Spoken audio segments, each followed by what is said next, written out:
It was this morning that commissioners denied a request for a permit from the festival organizers. Meantime, leaders in Lincoln County are taking steps to prepare themselves for what could be a very crowded weekend 1 month from today. Our own Patrick Walker went to Pioche, where organizers and county officials discussed what happens next ahead of any Storm Area 51 events. Well, Brian and Denise, what started, of course, as a Facebook event has turned into something Lincoln County officials worry they can't handle. They've pre-approved an emergency declaration ahead of the event scheduled for the weekend of September 20th and have found some money in the county coffers to help support their efforts. It's kind of like, you feed the sharks. It's a little hard to pull it back. Lincoln County commissioners trying to tackle the tough task of preparing for a potential inundation of people for events related to Storm Area 51. Hopefully it's something that blows by and it's, 4,000 or 5,000 people, but if it hits this 30,000 people mark, I mean, we're trying to be prepared for every step of the way. One of my concerns is if we don't plan and prepare for this and we have a large influx of tens of thousands of people, it could pose a real threat to our local residents there in Rachel as well as Hico. Lincoln County has around 6,000 residents and Sheriff Kerry Lee has less than 30 deputies. He says he's preparing for the worst and hoping for the best.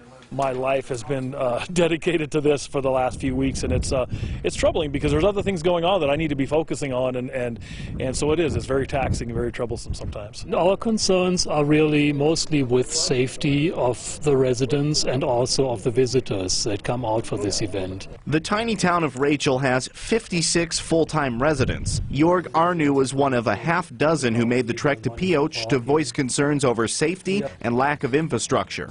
So we'll have 10 times the amount of residents that we normally have in this county visiting this county.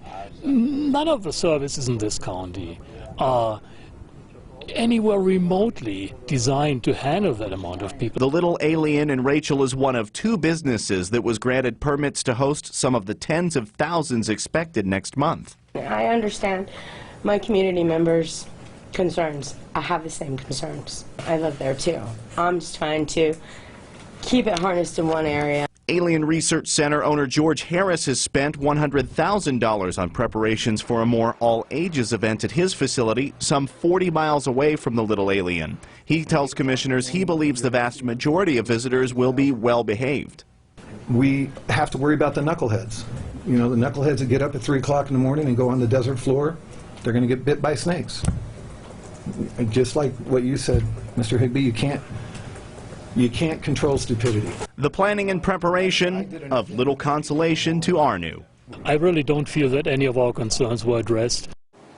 And as of yesterday, the sheriff telling me he's getting some help from at least 3 counties, including here in Clark County, as well as law enforcement officers from all across the state. The problem with that, guys, where would they all stay as well? They'll be working shift work during the event. I know since that Facebook page came up, tens of thousands of people have expressed interest, but do they have any idea of how many people might actually show up? A couple of indications coming out of this. So in talking to George Harris after the event, he was telling me his visitation at his center is up about 500% over what their weekend numbers are during the weekdays. So already like 650 to 850 people through the door in that tiny town. And then I was speaking with an airport board member who told me that really they used to get a couple of calls a month about this little airstrip in Alamo, about what it can handle. They're getting so many a day they've lost count, and they only have 9 places to keep the aircraft. So they can handle 9 planes, but they don't have jet fuel, they don't have rental cars, they don't have any of that other stuff. So if you want to fly in, you better bring your supplies as well, and no camping on the grounds either. So I was just going to say bring your tent, but you can't camp. Can't camp there, and it's about 20 miles, I think, from the nearest area that would be involved in the events. A lot to get worked out. One post and their plates are full. Yeah. Yes. Thanks, Patrick.